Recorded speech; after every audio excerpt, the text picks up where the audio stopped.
Hey everyone, thanks for coming. Welcome to the Brooklyn Rails Wednesday reading. We've got a terrific reading for you today, curated and curated by Aditi Machado. This reading is called "The Afternoon is the Medium." I will introduce Aditi in just a second.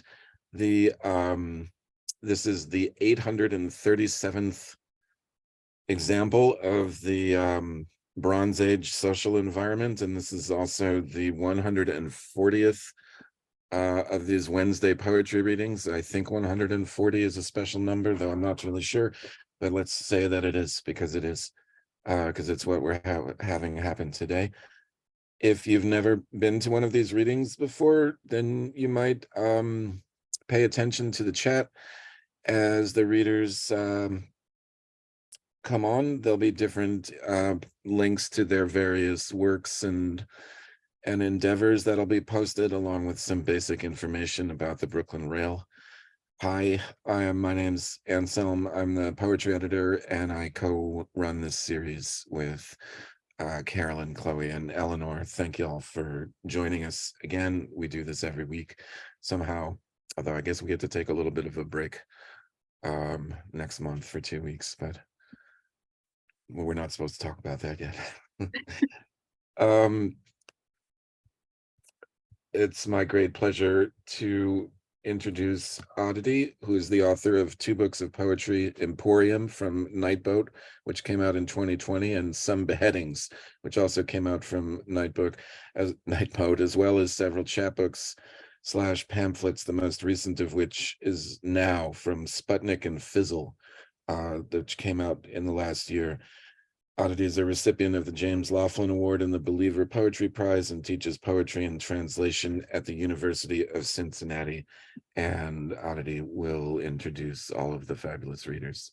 Please welcome Aditi Machado to the Rail readings. Hello, everyone. Thanks so much, Anselm, for inviting me to do this. And Carolyn and a bunch of other people who sort of helped set this up at Brooklyn Rail. I'm very excited to be reading for you guys, but also really love the luxury of picking who I get to read with. And so the little theme for my grouping is poets who translate. And poets who translate from where I'm looking, not in a hierarchical way in which translation is sometimes seen as like the derivative kind of secondary creative activity, but it seems to me, and they can correct me if I'm wrong, that for these artists, poetry and translation exist on the same plane, and they may or may not actually read their translations or read multilingually. That's up to them, but that is my idea for the grouping. I'm gonna start with Jahan Khajavi, and I'm told that I don't have to read his entire bio, but I'll read a little bit of it and say why I picked him. And Jahan is someone that I didn't know at all until I guess I'm a follower of Ugly Duckling Press, and I saw this book come out and has a fabulous title called Feast of the Ass, and I read some excerpts and I was like, who is this individual? I need to know more. And so I got the connect. And anyway, Jahan Khajavi is a poet from, and of course that tab just closed. Let me open it again. From Fresno, California, living in Rome, Italy, with an MFA from the University of Notre Dame and a debut collection of poetry, Feast of the Ass from Ugly Duckling Press. Khajavi also has a forthcoming translation with Tim Moore of Sleepless Traveler by Sandro Penna, and collaborated on the book, The Rubaiyat of Gianni Politi, both from NERO Editions. And there are many amazing poems in many amazing journals. The end of my introduction is the first 2 lines of the poem on the back of the book. I think it's pretty great. Open quote, though not composed expressly for your entertainment, come lounge here, all those longing to enjoy these poems. Handing it over to you, Jahan. Thank you, that's so sweet. Yeah, that's the book, Feast of the Ass. I'm glad that the title got you. It's maybe my proudest moment. I'm gonna read some poems from it. So like this book it's love poetry essentially. And it's not necessarily multilingual, but all of the language comes from basically reading love poetry, Persian love poetry and Italian love poetry, which is kind of the weird Venn diagram that I sit maybe in the middle of somehow. And maybe I'll just continue reading the poem that you started just to finish it off. That's cool. It's on the back of the book. Though not composed expressly for your entertainment, come lounge here, all those longing to enjoy these poems. For bearing banners or to work, they are not meant. So lurk not if you're looking to employ these poems. They're nothing but a growth from our tongue to your ears, a loathsome progeny to live beyond our years without a cause and idle fancy. But the moment they profess some calling, please destroy these poems. And that goes for all the poems I'm about to read. Couple of things that maybe I'll mention before I start reading from the book is that the book is cheeky in the way that it deals with, I guess, pronouns. So there aren't really very many gendered pronouns, and there aren't any first person singular pronouns. Because I'm royal and I'm Persian and we don't have gendered third person, and also I'm kind of a queen, so I feel like it all works. This is the first poem in the book, which is kind of an introduction to things. The title is An Organ That Vibrates From You, which is from a Mina song. Roughly everything's to share in this room. Buried treasure here and there in this room. Goldfish in vases topping mirrors, and flowers and bowls on each stair in this room. A mattress, not unlike a peacock throne, with all of its stains laid bare in this room. On the floor, a rug that when it farts, lets out a little Persian air in this room. You could see the furniture if it were not covered with thick black hair in this room. Sitting on stiff wooden shelves, hardbacks by Barahani and Baudelaire in this room. It's layered, hunty, like Dante or Orpheus in the underwear in this room. When we are dancing, we like to flip-flop between Rogers and Astaire in this room. When playing Exorcist, we take turns being the Cross and Linda Blair in this room. Italian somersault to estate sale, an incubus, a dark horse in this room. All of the cosmos and all of the stars, tons of time and space to spare in this room. The world could disappear and there'd not be a soul the least bit aware in this room. Another thing I'll say, I'm just gonna keep talking, hope you don't mind. This is like my first time doing one of these things. Thank you all for being here. That one thing that might become clear in the book is that my name Jahan means the world. And it's in traditional Persian poetry, there's a custom of signing your poems with your name. And there's this play, anytime the world's mentioned, it's really just me.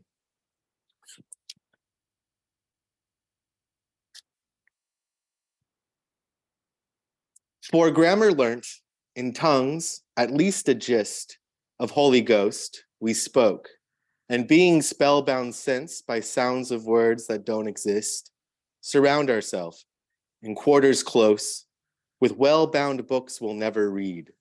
An atheist, we're blessed to be among the world's antiquest fellowship, with naught to prove, at best, like any yelping hound, we're hellbound.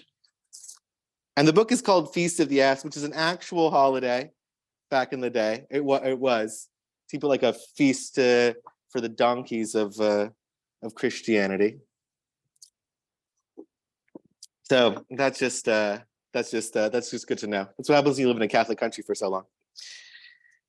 When we speak in the East of the Ass, we tend to think least of the ass.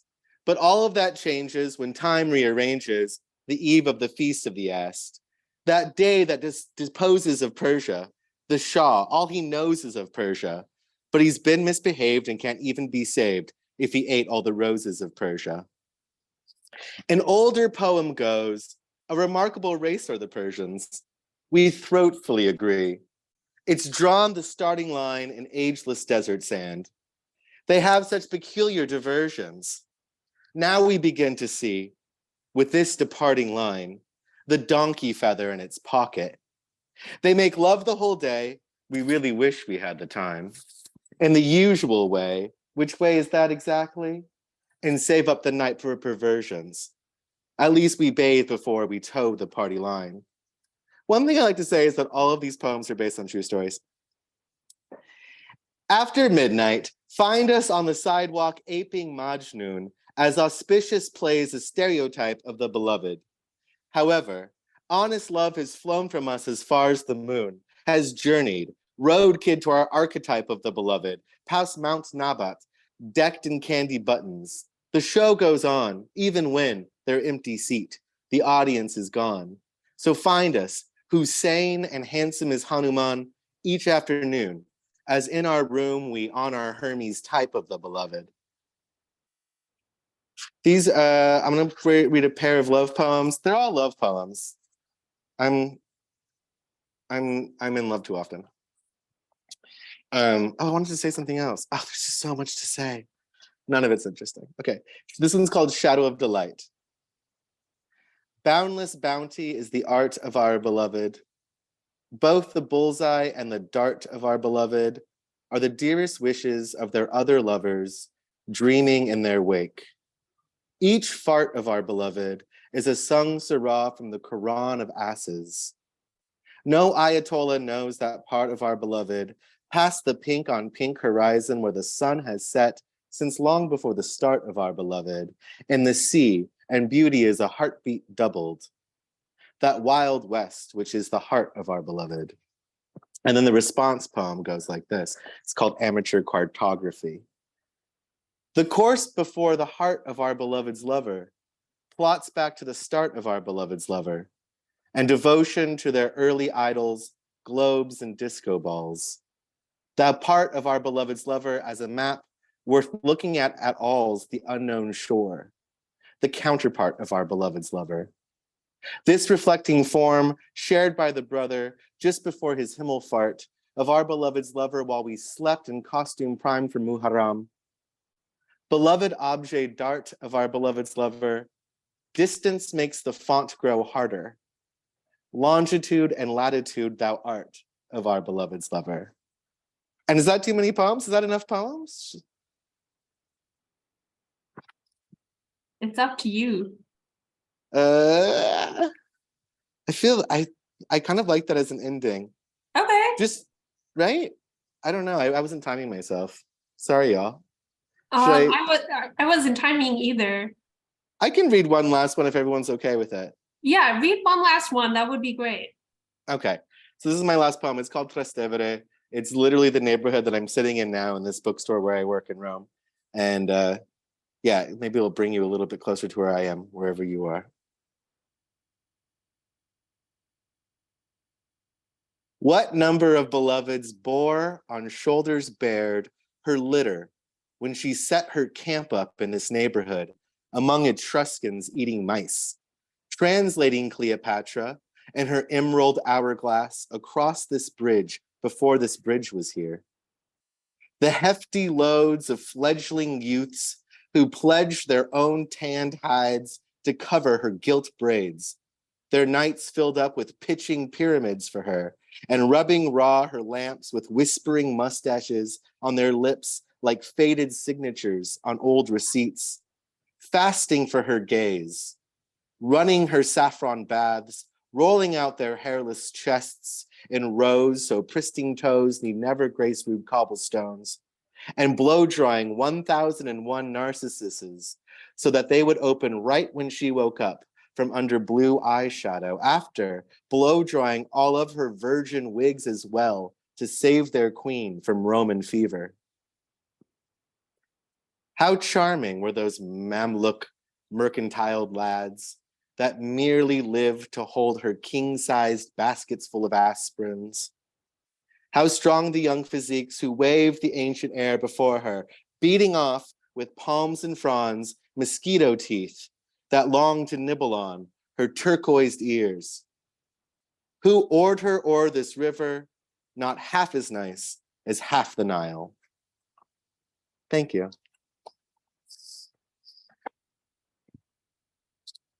Well, that was incredible, Jahan, this is allegedly the first Zoom reading, and I was like, well, you're gonna have to get used to this because people will want to have you do this more. Thank you for that. Also, a shout out to this really great Zoom audience. It feels really good. All right, I am going to introduce Dong Li, who I've known actually for a long time, like maybe a decade or more, but just mostly through email. And I met him for the first time in a Zoom capacity like a week ago. And I've admired Dong for so long. And really, when I heard that the Orange Tree was coming out in the resuscitated Phoenix poetry series, I was like, this is it. I'm waiting for it. This is so exciting. Dong Li is a multilingual author who translates from a billion languages, Chinese, English, French, and German. Born and raised in China, he was educated at Deep Springs College and Brown University. His full-length English translations from the Chinese include Zhu The Wild Great Wall and Song Lin's The Gleaner Song. Apologies for mispronunciations. And his debut poetry collection, The Orange Tree, stunning, is out from the University of Chicago Press, and is the inaugural winner of the Phoenix Emerging Poet Book Prize. And I will read this one line from page 39 and then hand it over to Dong. It goes, "You are again in the middle of the river. You could turn now, turn."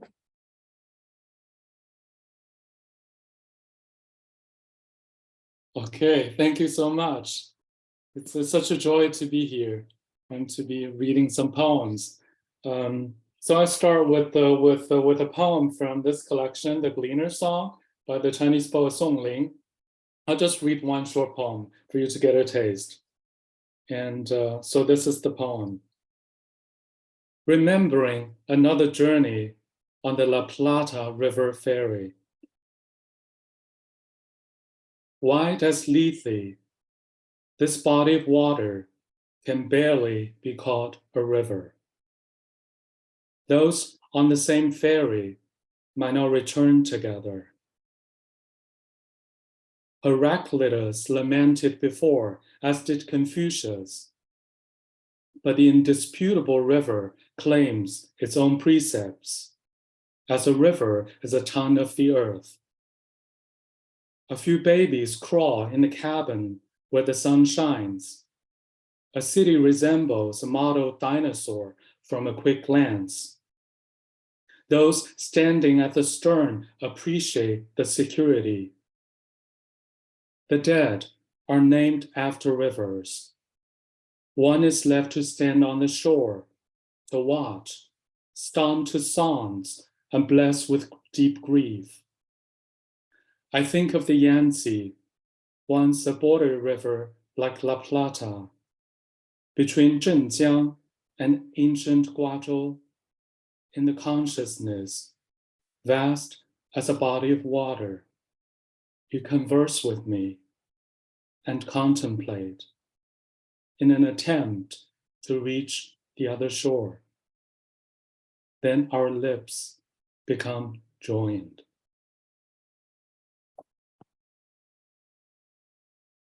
Now I'm going to read from another Chinese translation, a Chinese poet, Zhu. So it's The Wide Great Wall. So it's also from Deep Vellum before it was folded into, from Phony Media before it was folded into Deep Vellum. So this is also a very short poem from the poet Zhu. Inland, night so desolate. It takes the lamps and fires of a dozen villages to light up a map before the eyes. Here, the stove is lonely. Cooking smoke raises only a wisp of dignity. In the big dried up river, sands drift, like 1,000 dialects telling of monotony and stasis. When I grip a corner of the map, the faraway cities are swept seaward, like balloons in a cluster from a hand that has loosened its grip on their strings. Ancient names before me demand my recognition, telling me that they belong to me. Before I was born, their echoes rumbled in my blood. They come from the same cast-off homeland, through the needle eye of the setting sun, across the wild, asking me to become a shelter, a floating bottle of morrow. Okay, now it's the turn for the orange tree. And so I just read a couple of very, very short poems from the beginning and the end of the book. The long dead, the grief wall, the spring autumn, the flight west, the family fire, the slanting wheels, the departing face, the whirling darkness, the wordless light.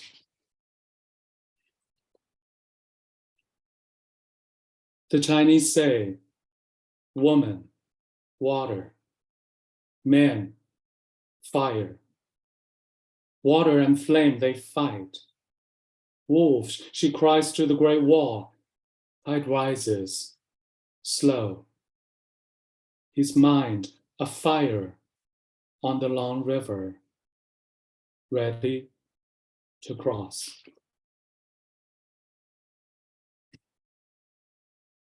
The wheels, the wheels. Time rolls out a scroll of a few strokes. Spring and autumn slant to history. The self advances toward delusion. 10,000 things advance to enlightenment. What will trickle? What will drill through? Traveling in the feathering blue birds. Life departs the face. Genealogy begins to pray. In the new vernacular. In the aviary of. Maternal great-grandparents have been dead for a long time. Paternal great-grandparents too. Maternal grandparents are long dead. Paternal grandparents died.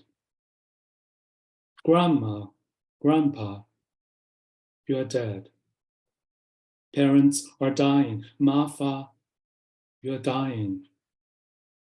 Am I dead or dying? Is death the only family? Pluck the peepah, the gray wall of grief will fall. Pluck the peepah, the gray wall of grief will fall.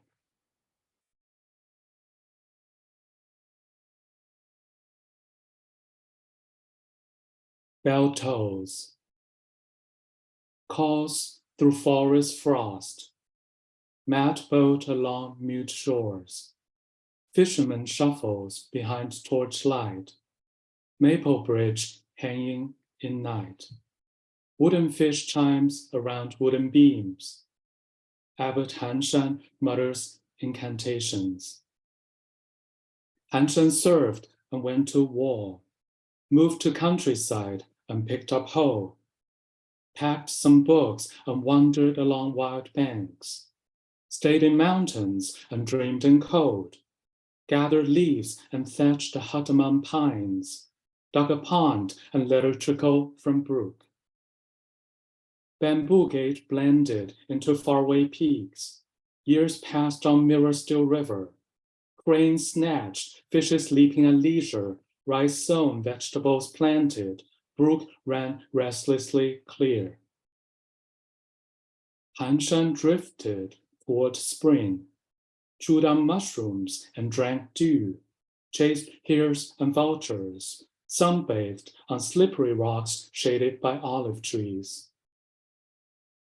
Rocks for pillows, opening old sutras, soars in hot spring, smoky vistas, hut creed in storm, breathing in rain, towering peaks, wandering miles, hellbound to happiness.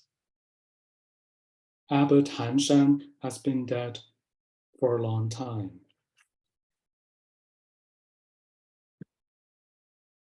Bell tolls. Tang Dynasty poet Zhang Ji has been dead for a long time. Ousted by his emperor and wasted, floated along Yangtze unmoored, stumbled on rock slates by shore, whisked his wine bottle off silk belt, drank to moon last droplet to river. Moon sank rippling against bridge, bottle bobbed in sinking river. Breath leaving, river his only friend. Maple Bridge, do you see it all? Zhang Ji named you, and you lived. Bell tolls. Crow through forest, moon down, mat boat moored, fisherman shuffles, Maple Bridge hanging. Tiger Hill creeps in far firelight, 1,000 soldiers dyed rocks red. Spring autumn kingdoms sank in a well. Cranes flying south, wooden bridges creaking. Maple leaves still red.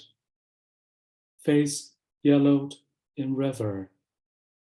Rain ravishes her face. Winter sweets bloom, shaking flower tree. Petals tear through wind. Fleeting air of winter on white breath. The capturers have been dead for a long time. The captured have been dead for a long time. A long time, men are dead. A long time, women are dead. Bell tolls. She crosses bridge from south to north. At a candy factory, she was assigned a job, gulping down half a pound a day. Nearby Taihu Lake freezes and joins Yangtze. She crosses bridge from city to temple. Orange tree flowers in spring. Women pick tea in mist. She crosses bridge from garden to town. Lotus riots in pond. Pipa plucked lantern riddles from mouth to mouth. She crosses bridge from boat. 20 moons under. Tea olives run rampant in garden. School children turn in circles. She crosses bridge from Blue Mountain to Green River, opening a window, knitting a sweater under an orange lamp. She crosses bridge from Longing River to Grief Lake. She has been dead for a long time. Maple Bridge, going a long time. Toll bells. Slant Yunyan Pagoda on Tiger Hill. Sink armies in whirling bloodstorm. Hack off his knees and gouge out his eyes, pull his body in 4 directions on horse engine. bring home all his parts.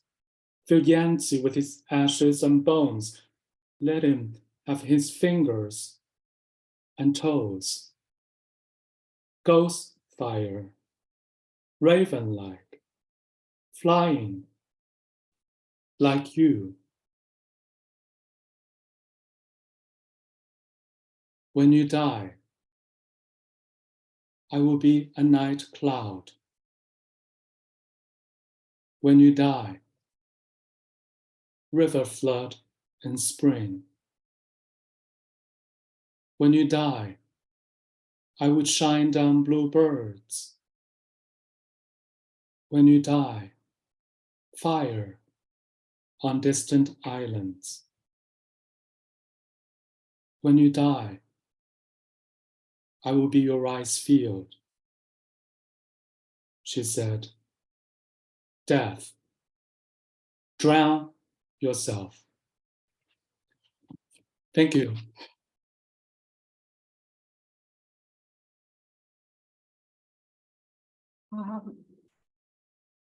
The solemnity of that was gorgeous, Dong. And also to hear the rivers and the translations and then your poems too. Thank you so much. Next we have Sarah Maria Medina, who I've known for some years in St. Louis and watched her kind of get into all of these amazing, cool new projects and then run with them. And it's been really exciting to see. And let me do the bio first. Sarah Maria Medina's writing has been published in Asymptote, Poetry Magazine, Prelude, Black Warrior Review, Poetry Northwest, and elsewhere. Her work is also found in Nepantla, an anthology dedicated to queer poets of color from Nightboat, and in Queer Nature, a poetry anthology from Autumn House Press. She's from the American Northwest and is currently pursuing her PhD in comparative literature on the International Writers Track, with a focus on translation and avant-garde poetics at Washington University in St. Louis, Missouri. And among these, that's the theme, by the way, it's Europe and the American Midwest, Jahan in Rome and Dong in Leipzig, and then Sarah Maria and I in the American Midwest. Anyway, one of the amazing projects of hers that I referred to is her translation of The Moth by Marissa Di Giorgio. And this is on the Asymptote website if anybody wants to read. And I'll read the first couple of sentences of what's there and then hand it over to you. I was taken with a strange desire to look upon fruit, to devour fruit, and I went out to the forest behind the house. I hunted an apple, a rose mauve quince, a plum, and its blue bonnet. Over to you, Sarah Maria. Thank you for that introduction. And I'll say that today, and thank you, Aditi, for inviting me. It's really a pleasure to be here. I'm going to read a poetic sequence. It's in response to Aditi's The End, which is on Ugly Duckling Press. And the title is Variations of Flight, has 9 pieces. And it begins with an epigraph by Deleuze and Guattari. Find potential movements of deterritorialization, possible lines of flight. 1 is a hummingbird, silent, I in the dark, damp, drudge, the cunt, a cacophony. I is the imperial arc of an imperial language, the captured echo, then nothing. 2, I feign the bourgeois, but I fool no one. Is there time to nap before the cake is done? I is the cake and I consume it too, like patty cake all over again. Dollar is spilled milk through small towns, never. Cried over I is capital, I is value, I is wanted, I is in high demand and pranomasia sell out fast on the bed in the morning, like removing one item of dress, then another. I find that leche is slang for that wetness. I make out like trees and leave faster than I fall. I is open-mouthed stargazer. I is a posy, desperate for a hand job. I is a dollar shot, in command, in demand, commandeering what is untrainable, what is now gone off track, widely, wild, wielded as an instinctual word.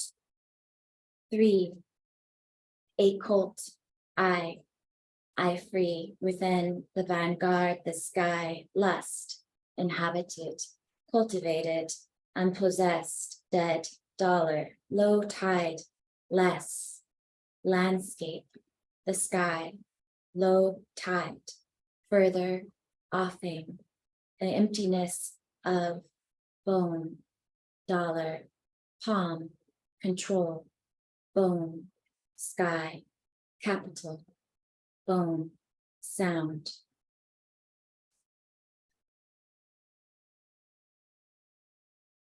4, the negation leaves behind an echo.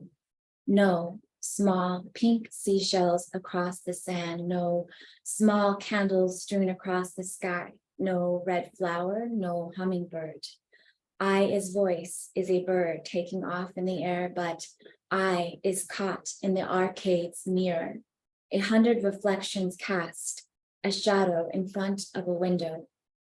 In the vault of language, the playroom, denial leaves an echo. No little pink shells ensconced in the sand, no excess capital, no wages, only back rent, paid, fronted, turned over. Is a hummingbird, I, in the mirror, seeking an exit out of the world of men. The dollar shot.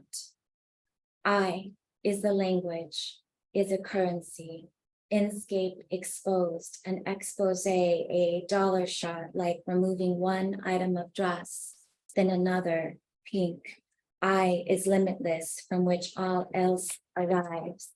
A mountain erupting and the dead air, white ash like silent snow, a burial in the wake.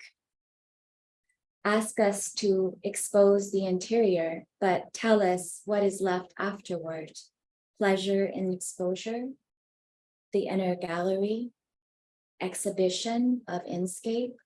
To what extent must I exchange in terms of excess capital? I is still selling, but the dollar hustle is tempered by internal, intimate dissent.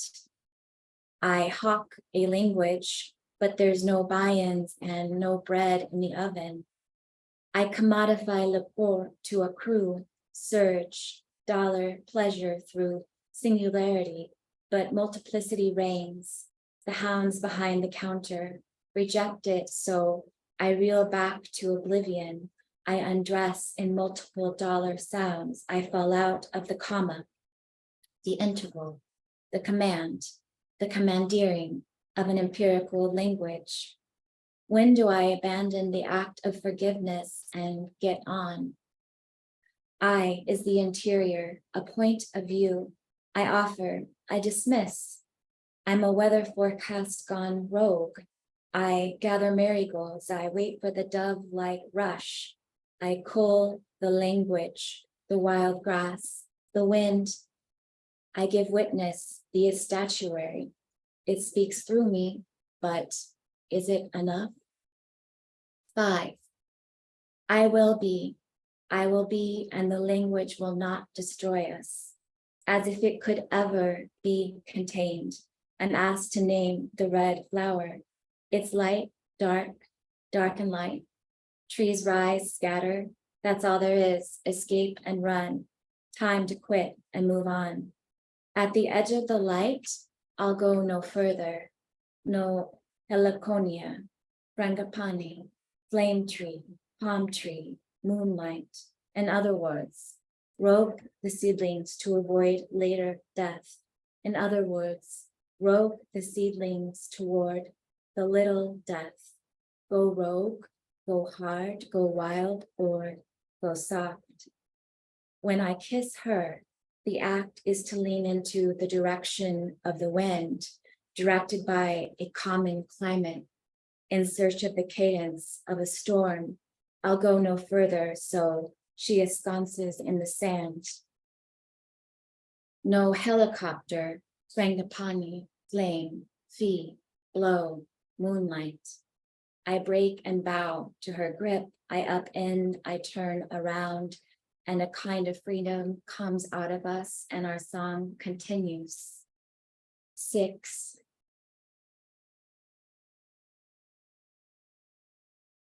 A veces, it's a cult of language I try to get out of. Trato de salirme a veces. I get rid of the language, but the vanguard guards us from the sky, the ceiling of lust. Animal, inhabited, brutal, colonial, worshipped, cultivated, wanting is like walking on the beach, coming across dead dollars dried out from low tide. La reina de la muerte, dry to the tide, invisible, invasión, waiting for the sky to fall on a barren sexual landscape. Now, imagine that the tide carries further out, further in the direction of deviation. I stand inside a crush of fear, followed by ecstasy, lined up with the hollow of our tongue, attuned to the emptiness of the language, alineado con el hueco de la lengua. It's only the gray, white bone of the sand dollar, ahora salvaje in our palm, mimicking control, the bone gray sleet of a central, capital, circular sky, una explosión gris within the bone, dry sound now in our palm, the dry sound of bone inside. I fill it up with a fatal syllable. I'm switching back and forth. Syllable, el sonido seco de huesos adentro y yo lleno. I fill it, another to translate the meaning, a past showcase, un espectáculo, a glass arcade, far off the mouth, the tongue. 7. I let it in, the sky, lust, sedentary, cultivated, dead, dollar, landscape of bone, dollar, palms, the bone sound, syllable of limit, edge. I quit the race, the game, or the woman quits me, an in stop, a slash or curve. I look for someone to bring a warm blanket. I try to make the most of a language that has given so little, yet yields so much red. Let's go back to the sea where the eye was born as a horizon. I age out, I sing, I go rogue. I shelter from the assault, I assuage my fears. I give up the commodity of body. I turn toward empire, like fleeing against the current of the river. 8. I is not the saint, I is the dove. I speak in English, but then the language, I wield it as though it's dusk that dwells in every crevice of an empty apartment. I wield it like removing one item of dress and then another slowly and with intention. I undress, I redress between the mirrors, mirroring I, the reflection. I pay the mafia, the police, the court, the house mother, the security, the camera. Like the recurring song, the capital recurs, the capital drags through the night without a wrench or a bullet whistle. I put on clothes, take off clothes. I cover a wound and wound the coverage. There's denial to write equivalently in several languages. It's just not done. What's done is capital, money, dollar, equivalency, and dollar. I is voice, silenced and signaled. I speak in English, but tend the language. I is voice, commodified and whistled clean. I don't need it, but I is pleasure. I is sound, revolting against imagism. I is pleasure in its chaos. 9. I is mirrored inside glass arcade of language, of cultivated. I is commodity. I capitalize. I make even. I break even. I evenly break. Thank you. God damn, that was amazing, Maria. Thanks for reading that piece and for writing it. All right, I'm closing things out, and hopefully we will live at least halfway up. I'm going to read from two things, mostly newish work, and I'm not really going to stop markedly where one ends and the other begins just because I can't. The first thing that I'm reading is some prose poetry from a Swiss poet named Baptiste Gaillard that I've translated. And in my English, the title is In the Realm of Motes. And it is such a post-human text that, as far as I can tell, there aren't any humans in it, which in itself should indicate when I move to the second thing, which is my own poetry, and you'll hear the personal pronoun you, which is human, so far as I know. But also I thought I'd start with a line that became adapted into the title of this event. The afternoon is the medium. So when you hear that, you know that I've switched from the translation to something else. When it rains, the frontiers of water begin to shift. Falling rain makes no impact on the ocean, in which nothing no longer sinks. Tree stumps dripping in gypsy moths, hints of gray-green scintillating in the mud. Luxuriance intensifies amid decay. Charred tree trunks halfway dipped in water, grasses all about. Large masses fluctuate slowly in accordance with the accumulating eddies that compose them. Where depleted or spent, bubbles burst through the froth. Putrefaction into juice, disintegration into soil, decomposition intensifies in the fetid air of consolidations. Frothings and reddings get conflated in the chaos of thickets. The meats dissolve, though some aggregates remain floating in the midst of bubbles and whirlpools. The currents cart things along at random, then simply vanish, having reorganized the deposits. Things modify in stagnant water. What falls in gets mixed in. From a series of amorphous points, invisible operators strive toward new developments. Cocoons sink in, stuffed, scattered, and dense, huddled up in little nooks that only some spittle and its froth have wetted. The world is melting. Hybrids are emerging. The cycles overlap in ever-agitated forests. A shiftiness filters through the grills. No man's land shudders at the break of day. Dispersal of fragments, currents spurting out of cracks constantly replay their configurations. Leaves are material extensions of the wind. Their tremblings are revelations. Others are but sluggish brewings, like froth spilling out of containers. Gas and smoke rise out of the mouths of chimneys and widen at the top. A gray thing that eats incessantly. Then when the temperatures change differently in different parts of the smog, the gases begin to ease back. Calm on the ground enables accumulation. The factories now bathe in their own vapors, and forests too, elsewhere, soak in their tropical fragrance. Stacks of linen and woolen armoires absorb moisture and conceal the movement of moths. Countless little mites reveling amid trivial scraps. Creepers take turns in the recesses, nourishing the permanence of whatever's milling about. A single swirl is enough to rouse the sleeping, Then it's a swarm. The kitchen fills up with butterflies, parasites pullulate. Their nervous and identical flitting obeys a pattern for a while, then transforms dramatically into a tailspin. New roots emerge. The flies go backwards. The butterflies beat their wings into a fine powder and die. To crush a wing, one has only to tap one's hands and something of life detonates.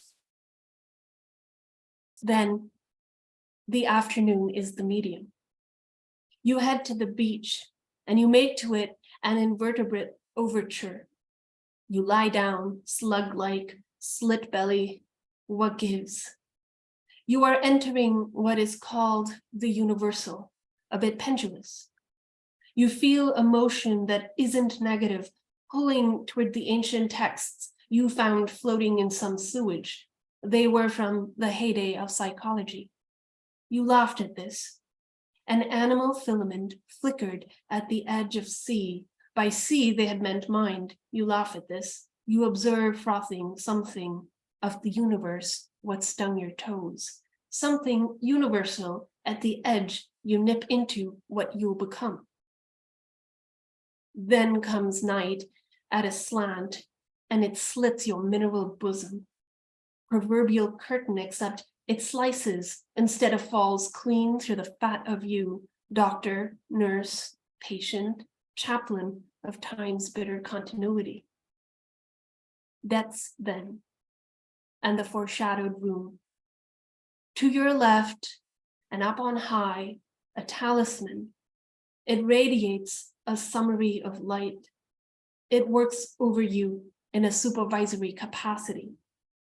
Objects in your purview interrogate your semblance of shadow. As it was in the first book, you have entered a poisoned room. The wills of things leap out at you. Graphic, you write, at the nexus of weird speed and bird nest. As it was in the second book, you lose perspective. The windowsill bursts because it is too close. Then, in matters of taste, you become sensible. Rare bottles brought up from the cellar dig up your non-dominant tongue, for which there is a map inscribed on a low patch of kitchen wall, chipped paint pointing to its location, and bad faith. This is a period of decay. No, this is when you fork out opinion. Your cruelty is uniform. Caked in it. You write a definition against how it was yesterday. Can it be you're divided into a body politic? Can it be you've assumed governance, subjection, rebellion, pastoral care, agrarian rights? You release obscenity as from the fibrous heart of artichoke, a quill. Emergent wines, dated wines, you drink them all. Dream then, a green bath to strip out of, feeling yourself, nothing in the dark, but an orange erupts in odorous flame and kisses you with the kiss of its mouth. You wake and are haunted, haunted by an inability to name species. Hopping creature prone to dissembling, potted blue fluff, thornish Venus luster. Your adjectival savvy versus an anfractuous trailing green. You can solve this problem in theory. It can manifest in low-grade sunshine. Resting on a leafy matrix, your breath rushes into the ruins of some vegetal bones, the feeling of which erodes you, O student of fortune. There's a radical in your gut. It measures the foreclosure of history. So won't you herd yourself into the killer mass and be that agent of fruitage, there where advertisements read you indelicate names of food items, there where you drop your valise and take a survey and the options pacify you, your biochemical responses a kind of legalese. Then there is no motion. Then it picks up again, the always already, etc. rejects, your stamina of compost. It is like things defer their freedom to you. No, it is their kinetic enchantments. Haunted in an old mining town turning private investment. Haunted in its distinct odor of data, the labored sound of its pipes. In the absence of culture, in the reduction and juice of it, you spit on the inklings of flowers. Death to suburbia, and you begin to think again, militantly aroused resident alien of every which nowhere. Thank you.